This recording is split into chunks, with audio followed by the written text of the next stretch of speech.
4,000 feet, speed 180 knots, 1 double jingle.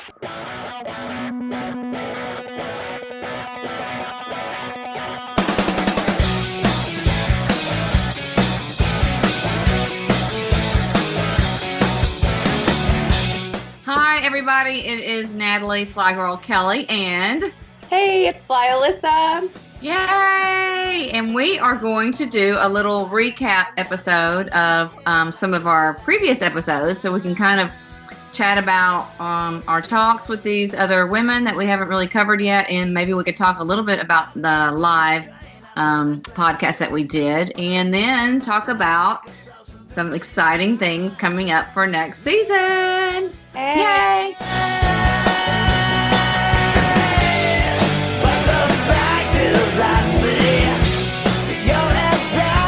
I'm so excited. It seems like yesterday that we started the podcast, and now I'm like, oh my gosh, we're almost a full year in. And I think this year was like our trial. It was our get our feet wet, figure out what the heck we're doing. And I think we have some great things to bring for next year. So yeah, I do too. Yeah. I'm excited. Yeah. So before we go into, and this is always, like, I feel like the recap is kind of a little hodgepodge. Before we go into the recap stuff, like, what have you thought about this whole podcast thing thus far? I think it's been pretty awesome. I mean, especially through COVID and this year of 2020, kind of a weird year to start a podcast, but I think it's been really great to connect so many different people on the podcast for you and I, but also to get their stories out and inspire other people, because there's so many different parts of aviation, and I always want people to be inspired and to dream bigger, but it might not necessarily be to become a pilot, And so I think there's so many different things. We all come from different backgrounds, different stories, and I think that's super awesome. And it kind of brings us all together as a female entity in itself. So that's, I think it's been really awesome. I've always been like that. I know. I'm like surprised with every guest about something that I didn't know, that existed, or it's kind of like, wow, I didn't know that was a thing. Or that's been one of my favorite things, because sometimes you have this preconceived notion about what someone's going to talk about or what they do. It's like some podcasts just take a total left turn for the good. I don't think we've had any really negative guests at all. And I think in their own way, they're giving back to the aviation community in a way that everybody else isn't. So, I mean, what are your thoughts? What are your... I'm always, I'm a list girl.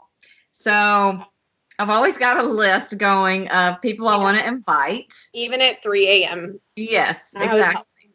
Yeah. And I'm always surprised. I'm like, oh yeah, there's that person. Like maybe someone I've seen on Facebook or Instagram, or that I've read about in a magazine, and I'm like, I'd like to know a little bit more about that. We haven't really talked about that. So this list I have just keeps kind of growing, and it's like, wow, I feel like we have so many people that can come on the show and teach everyone something and be entertaining.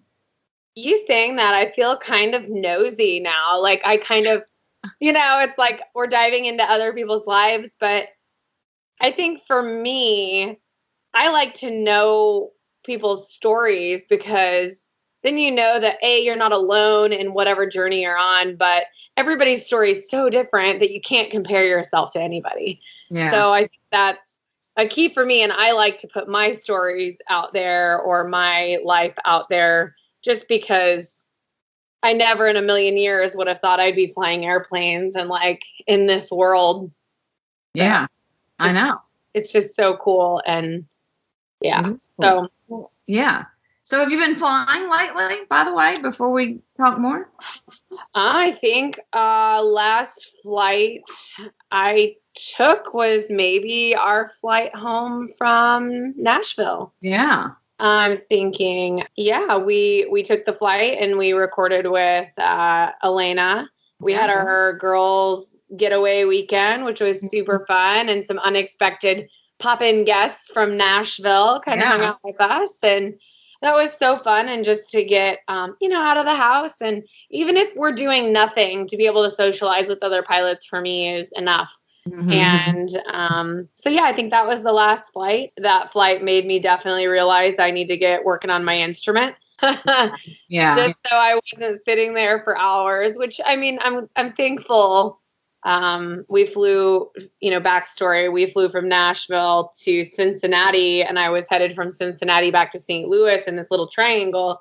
And the weather to St. Louis was great. The weather to Cincinnati was great. The weather in between the two, maybe not so much.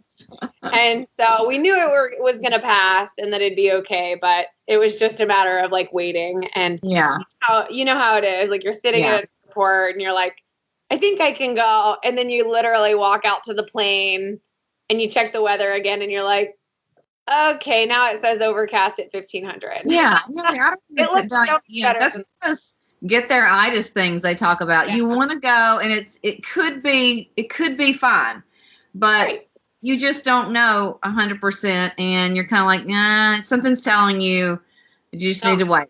Right. Yeah.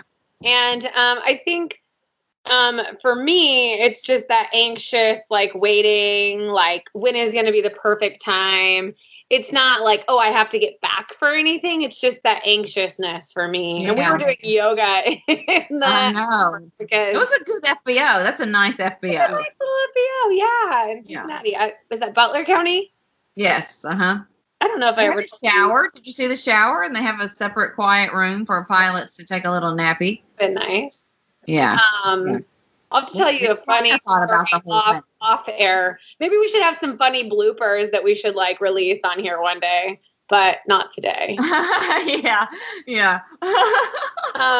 There's a little funny that happened at Butler, but yeah. So waiting for the weather, it just made me realize like I really need to progress my instrument commercial ratings and things. And I keep saying that, but at some point you just have to buck up and do it. And I think winter might be a good time to really focus on studying and kind of getting back into it because, I mean, what else do we have to do, right? I know. Well, it's have amazing. You flown your airplane back? Like, yeah, well, I flew last night, actually. We did a sunset flight, me and a friend, and it's been about 10 days. Yes. A friend, yeah. I've got to put about 3 more hours on it, and then I have to have the oil filter taken off again.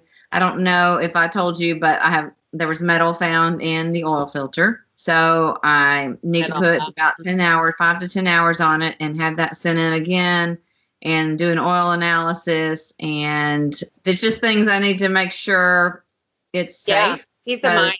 Yeah. I'm hoping to do, I think, a video on kind of the differences in a certificated airplane and an experimental and some things that could come up and how to kind of handle those because I've learned a lot with dealing with maintenance, like way more than I really wanted to learn this quickly. I did want to learn a lot. It just happened fast. Yeah. I remember when you told me you were buying an RV and I was like, oh, Natalie's getting an experimental airplane. Cool. Because that's something I would totally do. But I was like into changing my own oil and doing all of those things. Yeah. And then I think there was one moment where we were talking about getting fuel and you're like, well, the truck will come over. And I was like, what truck? There's no truck. Like we have to go pump our own fuel. And I was like, oh boy. Yeah. I don't like, Natalie's not changing her own oil. I'm usually like, yes, come over here, please, and fill up my airplane. It's really awesome that it's going to be a huge learning experience. And I think you sharing that with other people is going to be very beneficial because I think people jumping into it think, oh, it's just easy. Like buying a plane, you just go out and buy a plane and it's good. And I've actually had people approach me and say, hey, if I buy a plane, will you fly me here? And I was like, well, yeah, of course. But you don't just buy a $30,000 airplane or $100,000 airplane and put it in a hangar and take it out when you need it. Like, not how it works, and the weather is a factor and maintenance is a factor and, just all of these things that, from an outsider looking in, it just seems to be it's right. not. So. Yeah, one of the things I think most recently that my mechanic had shared with me was how much the plane, for it to perform the best, how much it actually needs to be flown for that particular engine. Like, it really needs to be flown. It doesn't need to sit. And so I'm like, I don't want it to go more than 2 weeks before I fly again. So I'm just kind of constantly looking for opportunities to do that.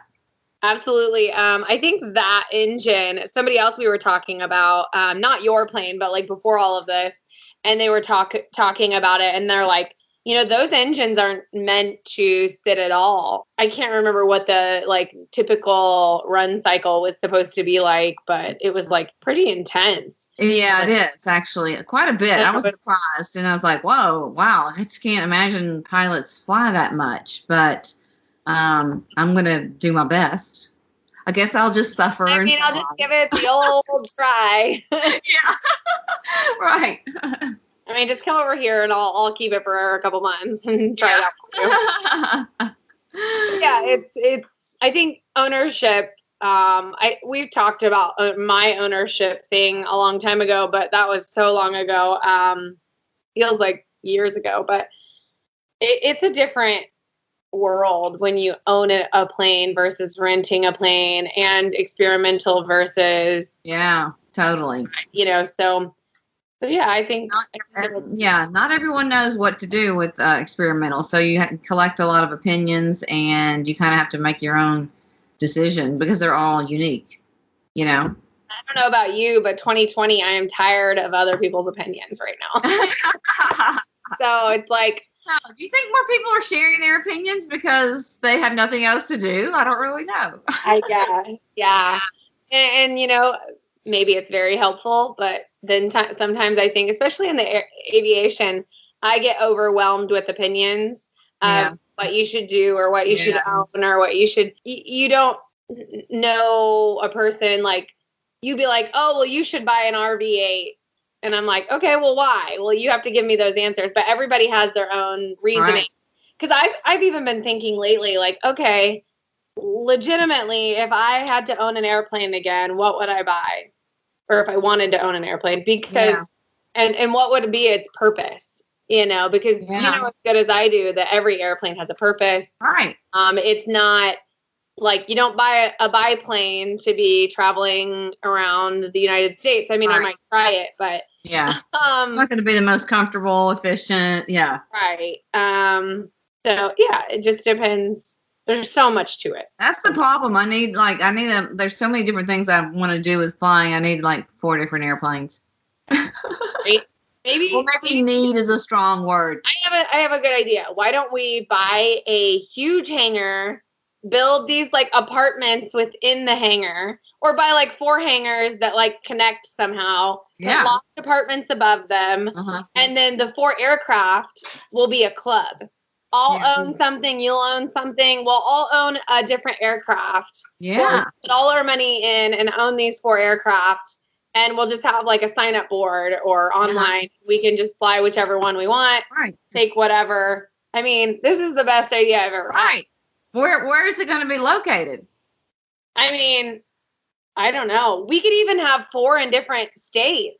That way, like, if you want to go to Florida for the weekend, you can stay at the Florida hangar. If you want to go to California, we got a California hangar. We got a Colorado hangar. That sounds amazing.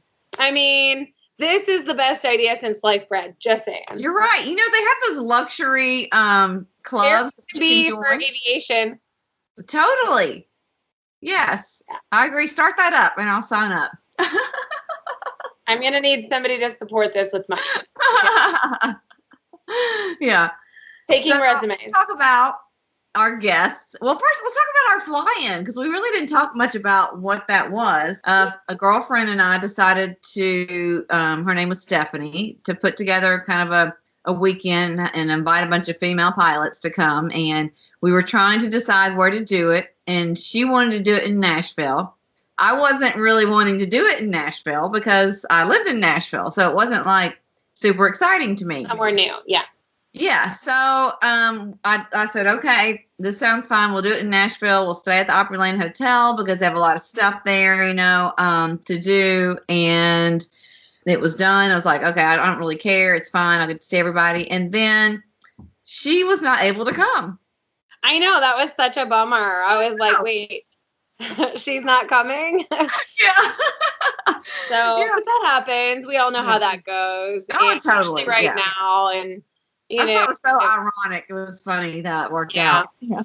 Yeah, but it was a lot of fun. We had a good group together. A few guys with their boyfriends or husbands kind of showed up too. That was great because I think it's really important that as female aviators, like, yeah, we can get together. We can have a really good time. But it's really nice that we have some men that support that as well and support the women getting together. And I think it was a good eclectic group of people. And yeah, it was so much fun. COVID kind of throws wrenches into things when you're in cities during all of that. But I think we made the best of it and had a good time. And what did you think about the hotel? The hotel is amazing. If you guys haven't been to the Opry, what's it called? The Gaylord Opry? Gaylord Opryland Hotel, yeah. Oh, man. It's so gorgeous. I had been there. I had never stayed there, but so gorgeous. And even with like lower capacity of stuff right now, they were still, I mean, it's so gorgeous, so pretty. Yeah. The boat tour was really cool in there too, because you got a little history of it. Right. So that what you remembered? Can you name one thing you remember from the boat tour? So my favorite thing from the boat tour is that when they first opened and filled the river with water, they sent out bottles to all the country, like all these countries, all these places around the world, and said, please fill this up. This is what we're doing. And so people sent back bottles of water, and they took those and filled this river that flows through the hotel with water from all over the world. Yeah. And that's just really unique and kind of, I don't know what year they opened, but to have done that back then, it's not like they can email people and be like, hey, can you send us a bottle of water? You know, they're physically doing snail mail to get water around the pool. I know. Can you imagine how long that would take to ship that way back when? But actually, I think the Delta, so Opryland Hotel is like everyone in Nashville or in the area it was a kind of a tradition for my family to go to Opryland Hotel around between Thanksgiving and Christmas because they decorated it so well. And you would pay to park like bukus of money. It cost a lot of money to park like there. $50 per person. You go in and spend like the whole evening walking around all those conservatories. And in the beginning, it was only one conservatory, and then they added on 2 more throughout the years. So there's these huge conservatories, and it's a huge hotel. Like, well, how many rooms was it? Like nearly 3,000? Somewhere around. I know it was over 2,000. Like it was like 2,800 and something. Right. Crazy. That's huge. Crazy. And it actually, you could see the outside of the building, like they had taken over a hotel that was something else. And it's like the actual brick of the outside of the building, like inside. And they like built it into the conservatory. Like what? Yeah. Cool. We had a pretty sweet room too. I liked having the balcony and the music, like playing at night was really nice. And it was a really cool space and huge. I mean, had I not been with you guys, I would have been like lost the entire time. Like, I don't know where I'm going. But it was so much fun. And it was cool too that they talked about that they start decorating for Christmas in July. Yeah. I'm like, so if they start decorating for Christmas in July, do they like take it down like the week after Christmas? Because that's only 6 months. Like, why wouldn't they just like leave the lights? And make sure they work in July. Yeah. I mean, really, I didn't notice that there were Christmas lights until she mentioned that. And then you could see them wrapped around trees and things. Mm, yeah. But it was like a dark, like boat ride, so it. Yeah, right. It's hard to see it for sure. Right. And if they do white lights, then you wouldn't ever have to remove them. No. So, I mean, I might need to give them a call and give them my input, but that's just my input. I'm sure they would love that. Just saying, you guys should hire me. Yeah. Yeah. So it was great. Yeah. Do you want to? Okay. So, anything you want to say about the live podcast we did? That was kind of our last thing like right after our last recap. Do you remember much about that? Oh, our live podcast. Yeah. Was that our like questions? Yeah. Yeah. Okay, I kind of forgot about it. Yeah, I know. It was kind of one of our easier ones, wasn't it? Right. That was a lot of fun. We had a lot of people submit questions. It's fun for other people to get to know us, to have questions, to integrate into things. And that might be something we look to for next year, for the next season. We're kind of, fine tuning. I think this year we're going to go into a much better formatted year of, because we get a feel for what we need to put out there and how much time. I think when we first started, we're like, okay, we're going to record 4. And, there was 4 of us. And it was just so hard to get everybody together. And it was just too much. So, I mean, it's even hard for us sometimes as 2 people and then trying to get a guest on and we don't want to inconvenience them. It's hard. Yeah. So, but the live was awesome. I really enjoyed the live. I thought it was fun too. It was kind of a different kind of thing. Yeah. And then we had Mindy. Oh yeah, Mindy. Yeah.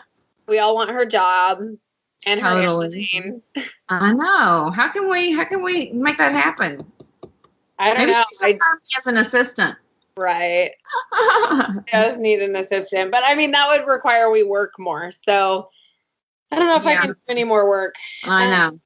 So I think my favorite thing, what stood out to me the most about that episode was it is kind of a dream of mine, or has been, to have a home on like an airstrip, a private grass strip in a community or not. But my uncle actually lived in something like that for a while, and it was a hangar home so it was a hangar.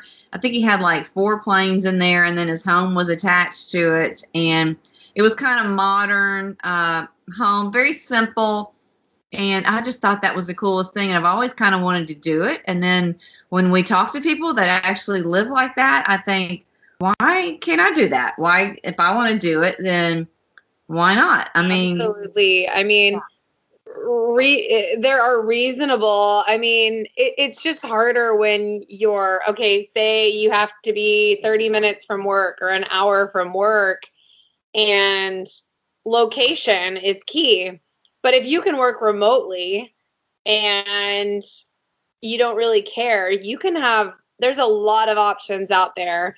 I just saw a home come up for sale and it was like almost $300,000. Yeah. Really, it was a nice home. It would need like a bigger hangar attached maybe eventually, because it just had a garage. I don't think it had a big hangar space or anything, but it was at an airport. So how cool. Like, I know. That's reason. It was in Oklahoma, and somebody's like, "Why would you want to live there?" Like, I saw the house, But I think with Mindy, it's like to find something close to work, close to a community of people that have the same hobbies and things. It's like a golfing community, and I think that's really awesome.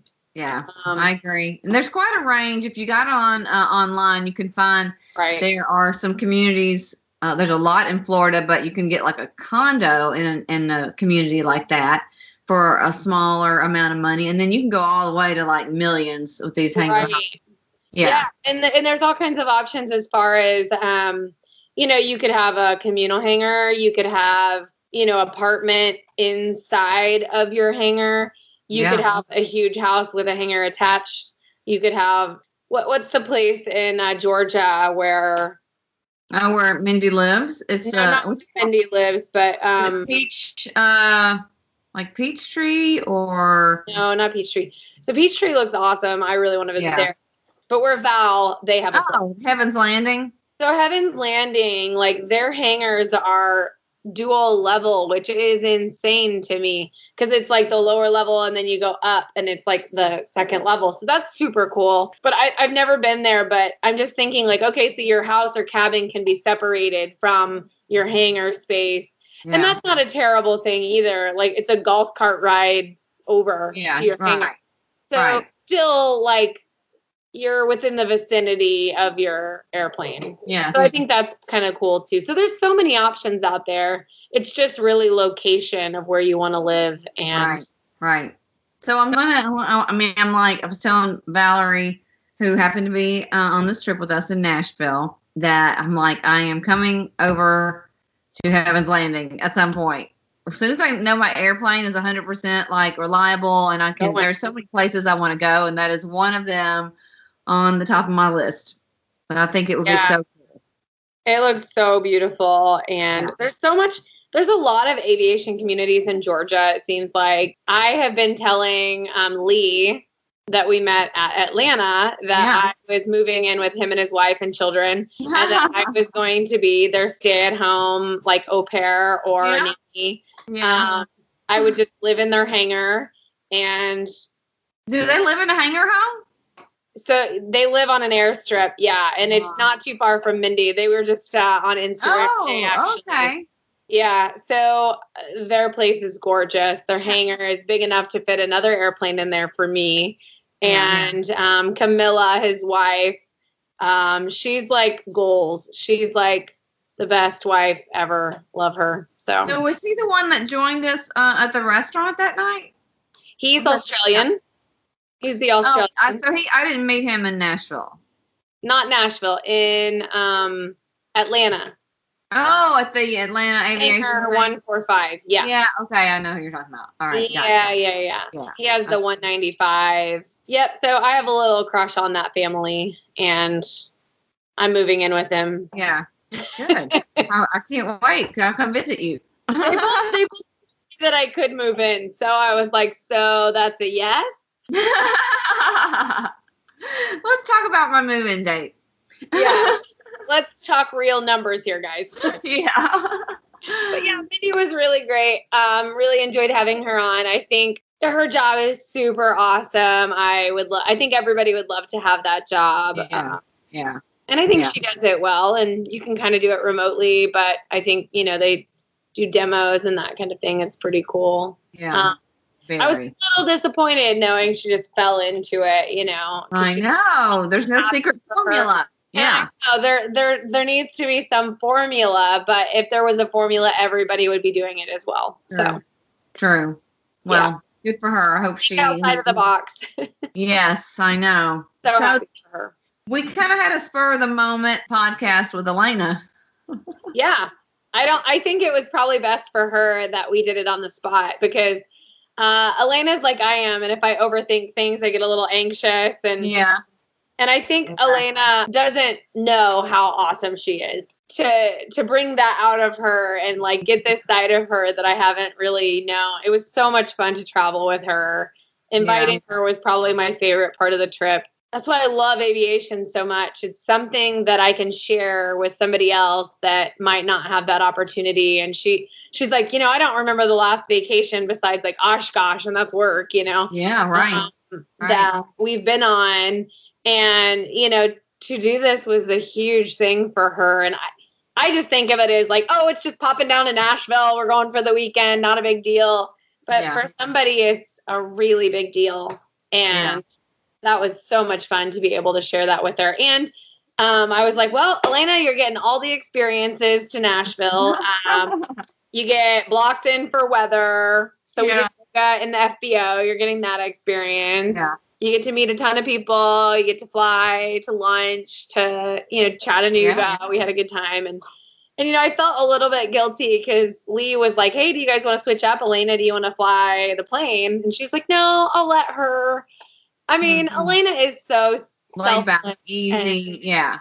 Right. She's so sweet. She's like, well, I can't log it, and I'd want you to get it. And she's like, I'll have all the opportunities. You go for it. And she's just so sweet. So that was a lot of fun. I don't know if I would have done that. I'd probably been like, yeah, I'll fly.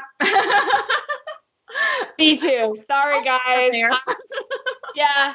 Well, I really, when he said like, hey, Elena, do you want to fly, or do you guys want to switch? I was just kind of in the back of my head like, please say no.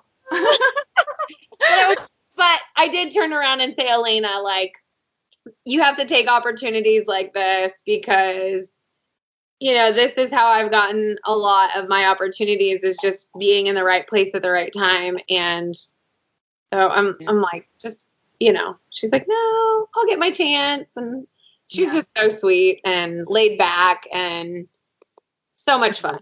So let's talk about how the podcast came to be. We were in one of the conservatories. We were watching. Remember that was like a Halloween water light show. Oh, it was like a light show, and I thought it was going to be like 30 minutes. It was like 2. Yeah, yeah.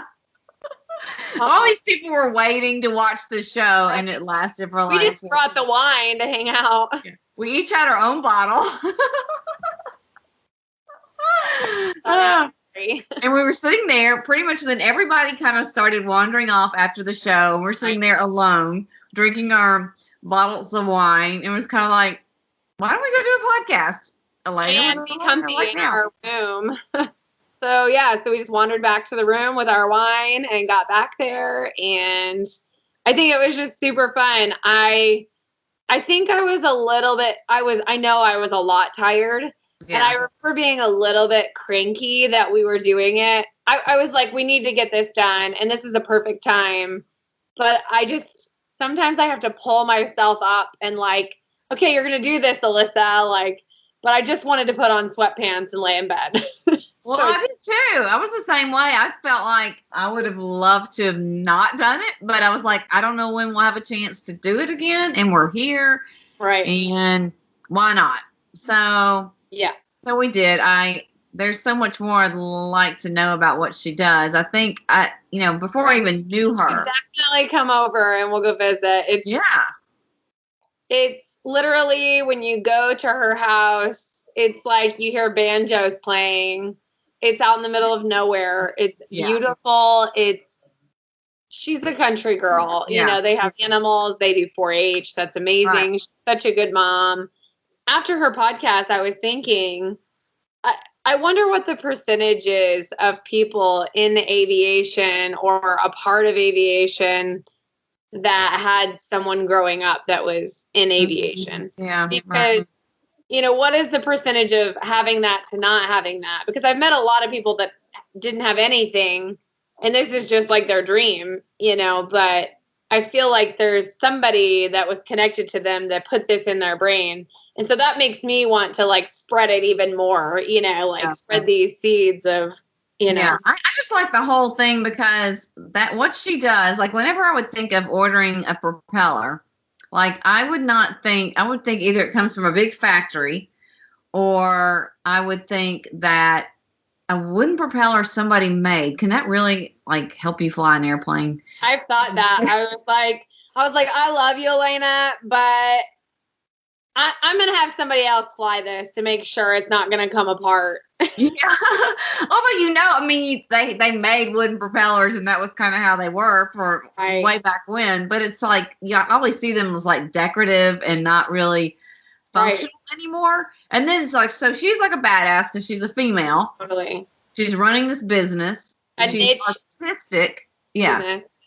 Yeah, it's just such a unique business in the middle of her small town or, it's like no one really knows what she does. And and that's the crazy thing is I think she keeps it to herself because people don't understand. No. And that to me is like heartbreaking to see someone with such talent and ambition and just a great human and to not I know. Be able to like blossom. I know. Well, she obviously loves what she does so much, and she cares about what she's producing and what she's where it's going and who's getting in, what is going on, and where it's gonna go. Just all these things. I think I went to her house, or it was her parents' house with their shed, and really their business is like a machine shed, and about half of it, there's like one of those fan boats over here that's her dad's that he made the propeller for this fan. Oh, okay. And then, there's all these, what do they call them? Like a mold, not a mold, but something that they go off of, like a pattern? There's all these template over here in her machine to do, and it like goes with it. I'm sure you've seen it like rotating and doing all of that. Yeah, right. But then so those are up like loft, and then over here is like her workspace. And I'm gonna tell you, it was like there's stuff everywhere because it's a shop and there's stuff like, but I honestly thought there was just going to be like wood carvings and shavings everywhere. And it was like impeccably like picked up and clean. Yeah. But apparently there's these suckers and blowers and things that like pick it all up. Yeah. I'm like, it's not a fancy contraption, but at the same time, like, it's like a giant vacuum kind of thing for wood chips and stuff. I'm like, how cool. And like the press to like press them after they've been glued and it has to sit overnight and just all of the different things. And I don't know how she does it. I mean, she's a craftsman and she's like, well, I couldn't build anything but a prop. And I'm like, girl, don't discount yourself. Like, pretty cool. I love to like plan out like, okay, let's build a table. And now I could do the drawing of how I want the table, but structurally I need to figure out how it's all going to work. But she can do the numbers and the smoothing and the sanding and the gluing and she's like, oh, I can't build anything else. So I am here to tell you I'm going over there sometime and I'm going to have an idea and we're going to build something. Yeah. Prop. Yeah. So. I think she could totally build anything she wanted to. She knows a whole lot more than she probably thinks she does, really. Right. Yeah. Absolutely. And it's just so cool. And it's just funny to hear her talk about like, you know, working with clients and customers and what they need versus what they want. Right. And realistic goals. And right. What was that thing that she called? What was it called? Envy syndrome or something. Yeah. Yeah. It's like, oh my gosh, of course. Yeah. Yeah. Yeah. So cool. Well, hey, I want to talk about the season is like we're gonna wrap it up soon. We've got a couple more episodes and 2 or 3 more episodes and take a little break, and then we've had some great ideas for things for next season. Absolutely. I'm so excited for next season. I think we're going to have to plan like a November, December get together for you and I. Just sit down and like map out the next year of what it looks like, because we've got some really cool things jumping into the podcast and ideas that we have. So more interactive kind of things for people and some perks that, you know, we've made some great. All about the perks. Right. We've got some great relationships and in aviation and people that want to help. So we've come up with a lot of great ideas in including other people and having these perks and kind of surprises along the way. And then, of course, we've got like amazing guests everywhere. Absolutely. Yeah. I mean, I'm so excited. I mean, this year has been really great, but I think now we've kind of got our focus and what we, you know, want to do with it. And I think it's just going to grow from here. And if you aren't subscribed yet, we can't be friends until you subscribe. All right. Go do that. We want you in our lives. So subscribe. Yeah. So, and then the YouTube thing. Do you want to talk much about that? What we're thinking? Yeah. So I honestly think that, you know, the podcasts are great and you can listen to them anywhere, but also I think a lot of people are into the YouTube thing. I'm not good with editing videos or doing a lot of that, so I've kind of shied away from that for a long time. But for the most part, you know, we can pretty much do it without editing a ton out. And so I think it'd be great to be able to watch a video of us interacting, especially with our guests, and maybe do some in-person podcasts so that we get a better feel of that, and that would be a lot of fun. Yeah, I hope that we can travel a little more next with the whole COVID thing so that we can, number one, have a good excuse to travel. And number two, we can actually, like you said, do the podcast in person. When we did that one with Sandra on that girls trip, that was so fun. And I think that would make really great, fun videos. And actually, you know, I do a little bit of editing, so I could maybe include just some snapshots or something from our time together to kind of make it interesting. But I think we're going to test out doing some YouTube stuff, and I'm looking forward to that. Yeah. See how it goes, and I mean, maybe it'll take off there and be better than our podcast stream. Yeah, maybe we'll be YouTube stars. Don't get ahead of ourselves. Make sure you're following us so that you know where to find us. Yes. Well, it's been really, really fun, and I look forward to our next season, and we've got a couple more guests I know for this season, and then it's been like a year. Can't believe it. Yeah. Can't believe it. Yeah. Watch out for our next guest. I mean, bullets are going to be flying for this one. Yes. So true. All right, girl. Well, it was fun catching up with you, as always. Cheers. What are you having? This is a peppermint tea with honey because it's Sunday evening and coffee is not acceptable after 5 p.m. And cocktails before I work in the morning doesn't sound great either. So yeah. Well, I'm having a little bit of wine, but I'm already kind of a little tired. It's been kind of a busy weekend, and I'm not going to drink a whole lot. So just looking forward to, it's kind of rainy and dreary out. So I'm kind of looking forward to like just cozying up on the couch tonight. Same. I need to jump on the bike and get a workout in, but I'm thinking I'm already in sweatpants. So I might like a yoga workout just to like calm myself down and chill for the night. So yeah. All right. Well, it was fun, and I will chat with you soon. Thanks for joining us. If you are not following or subscribing, please follow us on Instagram at cockpits.and.cocktails. And that's a mouthful. And then you can also listen to us on the YouTube channel, the flyGIRL Kelley YouTube channel. As of right now, we have the audio on there from the podcast, but you can subscribe to the podcast just about anywhere. Spotify, Apple, Podbean, I think Pandora. There's a lot of places you can subscribe to Cockpits and Cocktails. So make sure you do that and share.